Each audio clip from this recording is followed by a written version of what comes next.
Hi guys, నేనైతే మా బాబు కోసం హోమ్ మేడ్ సెర్లాక్ అయితే ప్రిపేర్ చేశాను. ఎలా ప్రిపేర్ చేశానో చూడండి.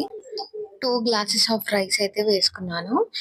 శనగపప్పు హాఫ్ గ్లాసు, ఎర్రపప్పు హాఫ్ గ్లాసు, పెసరపప్పు హాఫ్ గ్లాసు, మినపప్పు హాఫ్ గ్లాసు, కందిపప్పు హాఫ్ గ్లాసు వేసుకున్నాను. 3 బాదం పప్పు, 3 జీడిపప్పు వేసుకున్నాను. ఈ ఉగ్గ అయితే 6 to 9 months బేబీస్కి అయితే పెడతారు. మా బాబు వచ్చేసి అయితే 6 months అనమాట. చాలా ఇష్టంగా తింటాడు మా బాబు ఈ ఉగ్గ అయితే.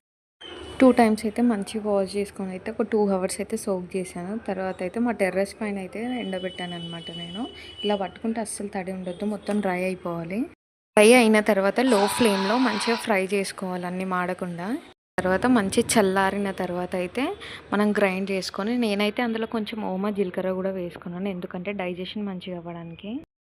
మా బాబుకి ఇలా పెట్టాను. నెక్స్ట్ వీడియోలో